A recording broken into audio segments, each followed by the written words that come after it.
2023 সালের 12 আগস্ট চুয়াডাঙ্গা পৌরসভার রেলবাজার এলাকায় রেলওয়ে ওভারপাস নির্মাণ কাজ শুরু হয়, কিন্তু নকশায় ত্রুটি থাকায় সংশোধন করে প্রকল্পের ব্যয় ও মেয়াদ বৃদ্ধি করা হয়। তারপরও বন্ধ রয়েছে নির্মাণ কাজ।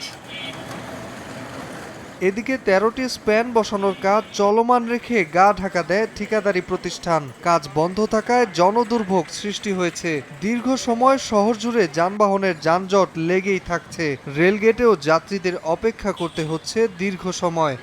রেলগেট পরে আধ ঘন্টা 1 ঘন্টা করে লেগে থাকে যানজট, এবং বৃষ্টি হলে তলায় যে খোঁড়াখুড়ি গর্ত নালা, গাড়ি উল্টে যায়, চাকা পাংচার হয়ে যায়, বাস্ট হয়ে যায়। যে কোনোভাবে এই ওভারপাসটা আমাদের চুয়াডাঙ্গাবাসীর জন্য কমপ্লিট করে দেওয়ার জন্য কর্তৃপক্ষের কাছে জোর দাবি জানাচ্ছি।